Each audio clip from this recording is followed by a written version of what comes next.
Hello everyone and welcome to a new Wano preview video to a Nemesis 6 DLC, and we will go over the first Cavalry Division. And as you can see, Wano had a bit of a UI change as well.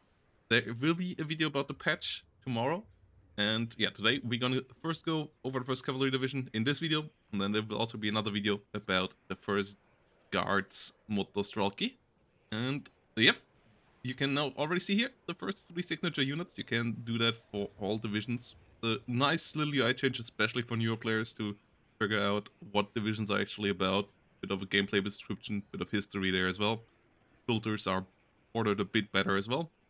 And with that said, let's get into the first cavalry division and let's have a look on what this nice mix of mostly American but a bit of British stuff can actually achieve.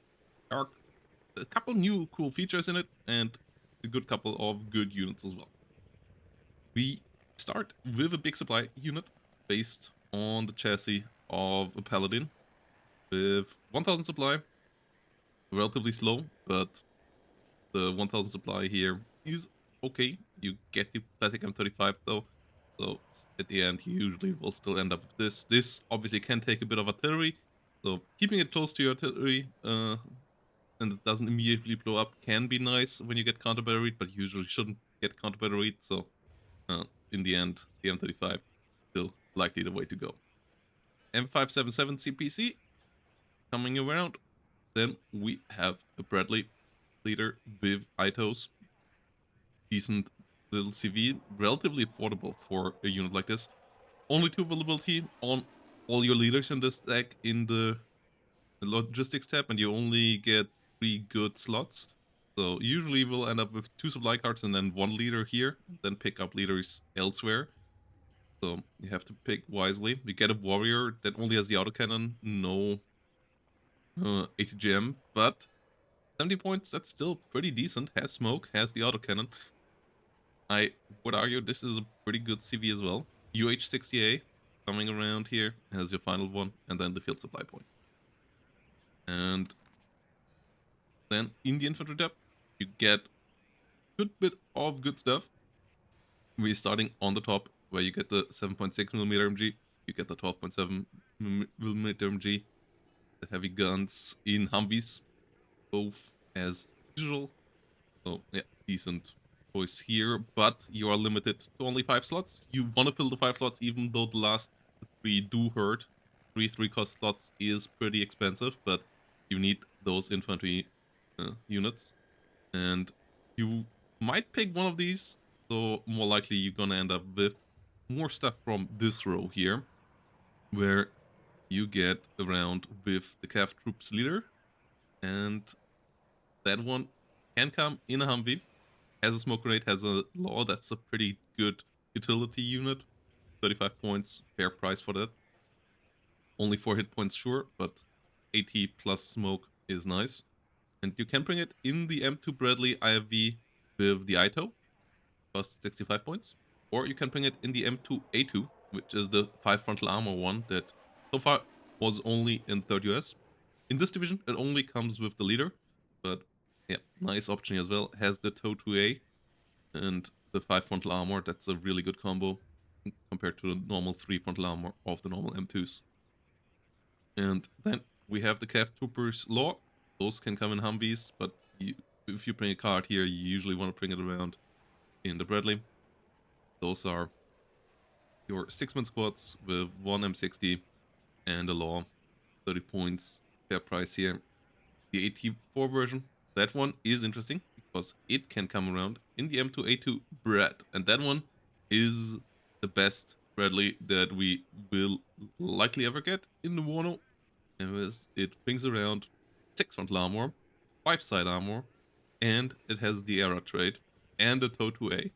So yeah, costing 100 points, obviously quite pricey, but this is a tanky beast, and yeah, is really good at combating other lighter vehicles. The 6 frontal armor make a good bit of difference, especially against tank guns, and with the era you also survive conquerors frontally, which is pretty insane for an IFV. So M2A2 Brad, yes, it is expensive, You shouldn't run 2 cards of this, I believe, but 1 card of these you for sure should run. And the availability is good as well. 964. So you can usually just bring them on 1 vet. Maybe on 2 vet if you want to go all in, but 1 vet here with the M2A2 Pred for the Cav Troopers 84. And then we have the Cav Troopers with the Dragon, which don't cost anything extra anymore, but lose out in availability compared to the 84 variant. And you come around with an M2 Bradley IFV here with these Cav boys. And yeah, they once more only in the classic Bradley. So only ITOs for these guys together with the Dragon. Might still be worthwhile. You lose out 1 availability on every level. So that's the big question. Is that worth it? Or do you maybe just go for the slightly better fighting infantry in form of the British, which come around in form of gun troops and armored rifles. Gun troops, they have 2 MGs. They lose out 2 Mando for it, so they get a good bit more availability, 1 extra each slot. Then they can come into Warrior and Warrior Milan, which both are good but cheaper options. So together with the 84, where you get the M2A2 bread, you might want to go for the normal Warriors here. That's an option. And though Ito dropping down to Milan and Pushmaster dropping down to Rarden is still a decent drop-off here, paying 15 points difference. So the IV options here, they are going to be hard choices. Rifle Leader, pretty decent one as well, has Smoke and the Law as well. 6-man squad here. That comes only in a Warrior without the ATGM. And has less availability as well. The Cav Troopers Leader currently coming on 3 availability. That's the real selling point here. That makes you, even with the 5 slots here, maybe take one of these. Armored Rifles coming around in the 2 Warrior options. And this is the best of the fighting infantry here that you get. So I believe you take this card. Then you take this card. And then the other 3 are mostly open. And there will be some other options here down below as well. The military police patrol can come in a Humvee with the M60 on top, but I don't believe you need that here.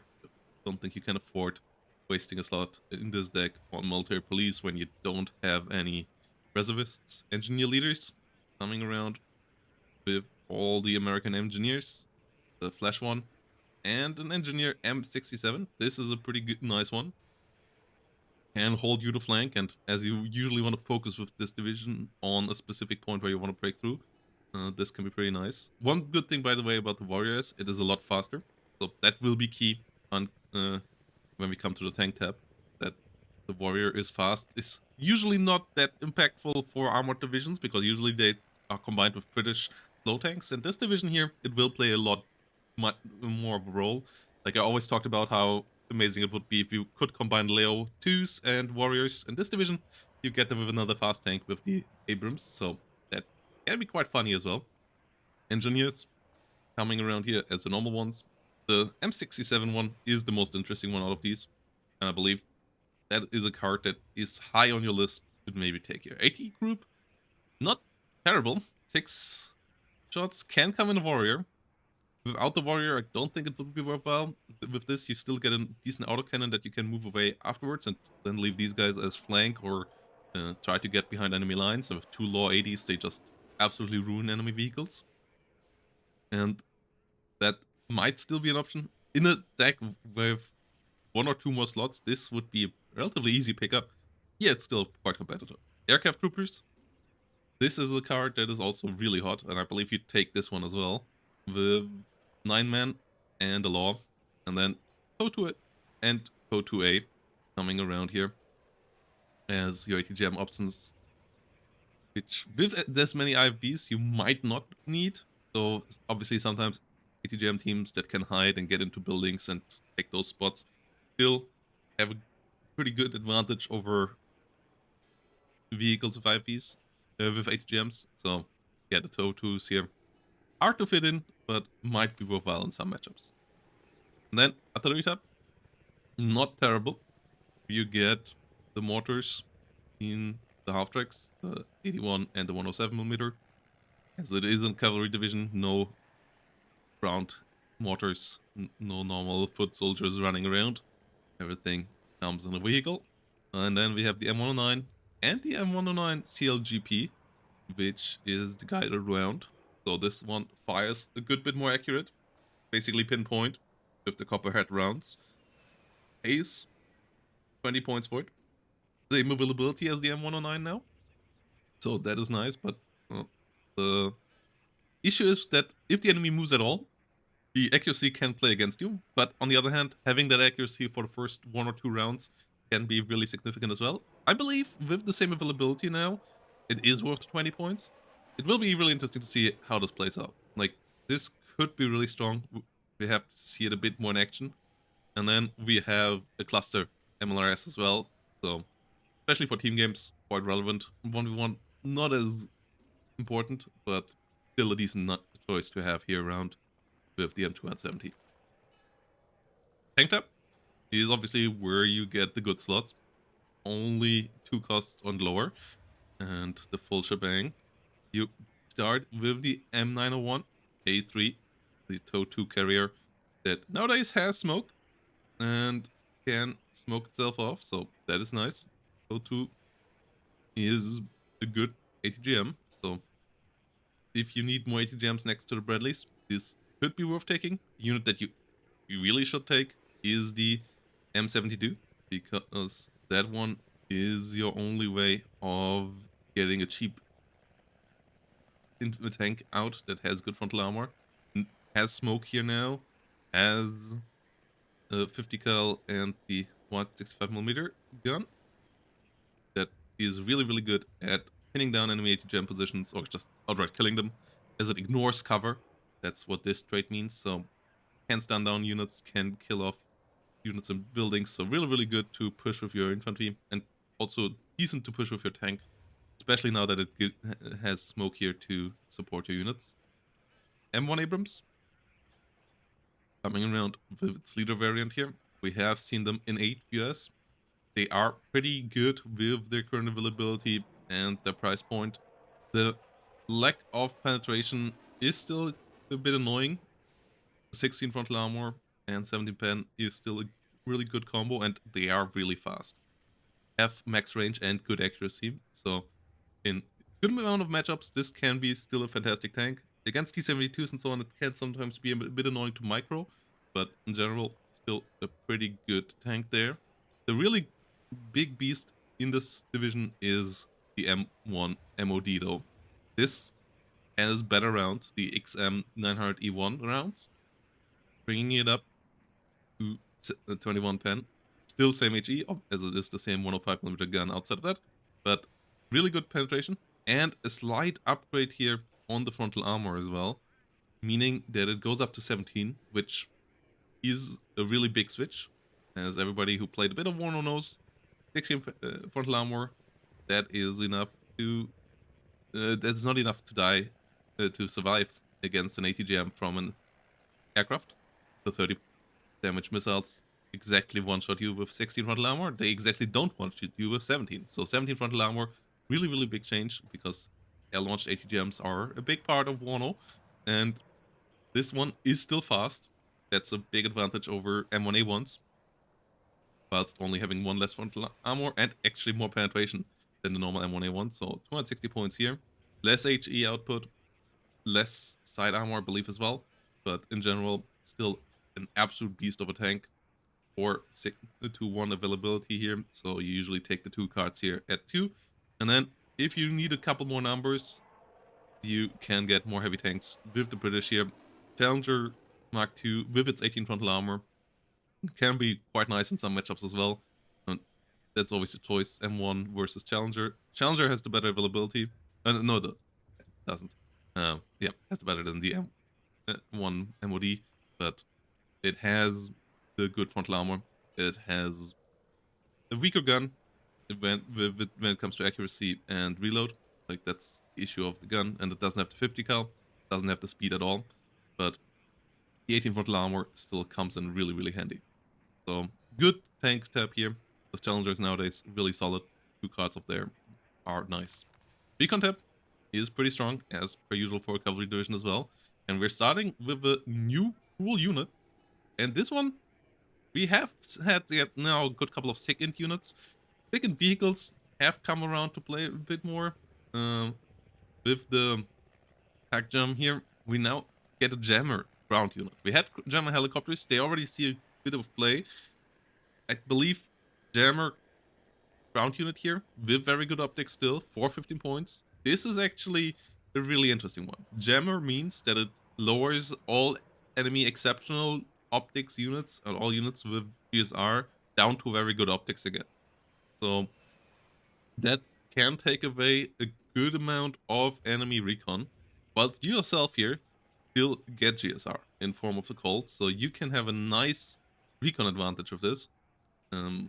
Yeah, it's questionable if it's worth the card. That's always the issue with these, but better than the Fist V, which basically is a similar unit just without the jammer.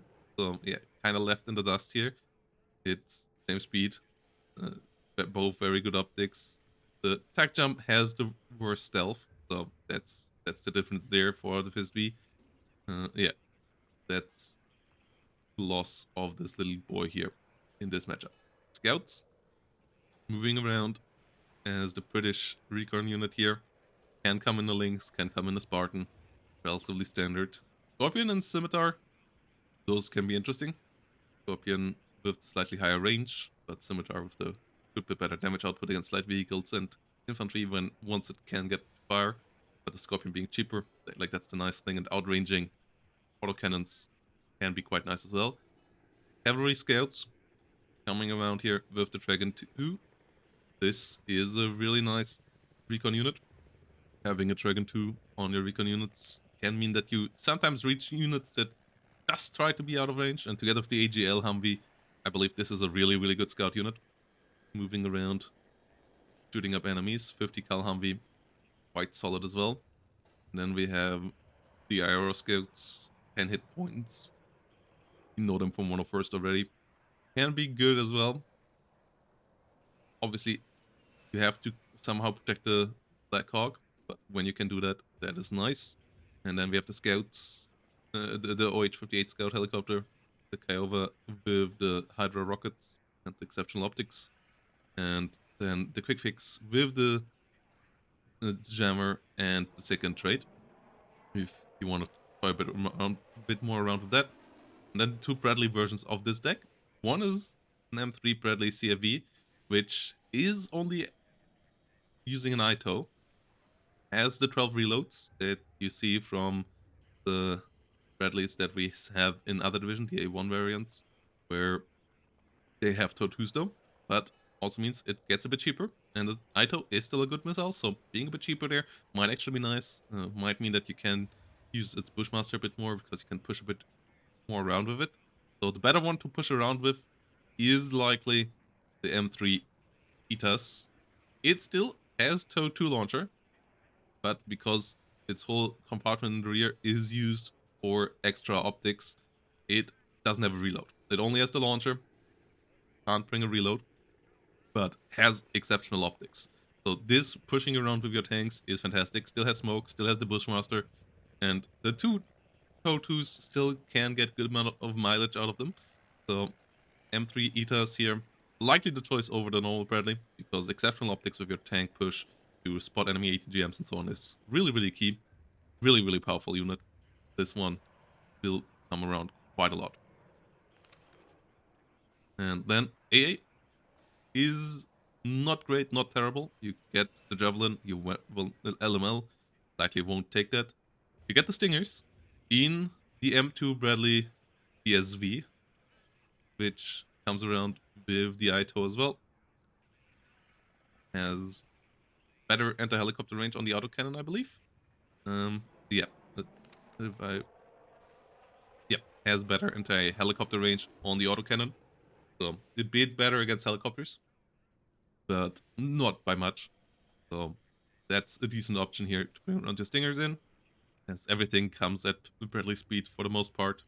Keeping the Stingers and Bradleys might make sense as well, though they're obviously a good bit more expensive that way. And yeah, that they still have 2 Itos for 50 points. That's quite nice. Um, so nice little unit here as well. The 2 Itos for 50 points can be decent. The pivots coming around. The Avengers. That's if you want to be a bit faster. Can move around, bring the Stingers to the front line quickly.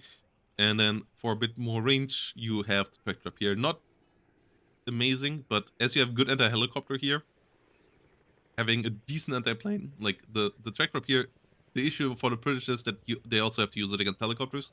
That's not an issue in this deck. Focusing it on planes only, it's actually pretty decent nowadays. The range is okay, accuracy is okay, so bring it around for anti-attack aircraft role is pretty good. And then helicopters, you get 2 of the basic Apaches with the 8 Hellfires and the Hydra Rockets, and 2 cards of Cobras. Usually you have to choose only 2 cards, because the 2-3 cost slots, especially with the infantry card and so on, you won't be able to afford, but still a really solid little helicopter tab. And then in the air, we have a new kind of drone. Doesn't have recon optics, but has the Eve Warfare train. The Paved Tiger coming around, and the Paved Tiger here really doing an interesting little job. I'm not sure if it's worthwhile an air card. You have good slots in this deck, but still, Eve Warfare is interesting, increasing the ECM of the units around you, reducing the accuracy against the other planes around you. In team games, I believe this can be amazing if you just want to be an air bully. For 60 points, getting Eve Warfare trade out there earlier, and this is also relatively good to micro around the front line. And I believe the targeting rules, so that it can't be hit by radar AA, are still in effect compared to normal recon drones. So this is an interesting little benefit there as well. And yep, really cool new unit. I'm not sure if it's a good new unit. Then we have the Phantom FGR2, which we already know from the HDR London, coming with the Vulcan, the Sky Flashes, and the AM9Ls. Good fighter for 185 points. Good amount of missiles here. It's the only fighter that you get, so you for sure take 1 card, maybe 2.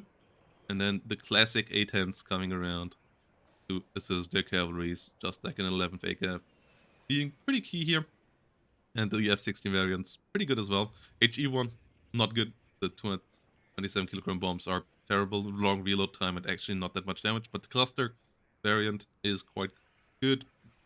Quick reload and the damage is still decent. And the price is good as well. And then the LGB one nowadays is quite solid again as well. So 260 points here for good strike aircraft with LGBs, decent ECM, and good sidewinders. That's quite nice as well. And yep, finishing out the air tab here. So let me know down below, what do you think about this deck? I believe it will be a hard one to play, especially in 1v1. I believe it will be a lot of fun in team games, with stuff like the Paved Tiger, with stuff like the Jammer. Like you have some nice support stuff next to a fantastic tank with the M1 MOD, and really interesting Bradley options here. Like, yeah, it won't play that much different from 3rd US and so on, but it still will play a bit different, at least thanks to the M1 family here being a bit faster and so on. And the option of getting warriors together with that, as I said, that should be quite nice. We'll see how that all plays out. And yep, see you all in the next one.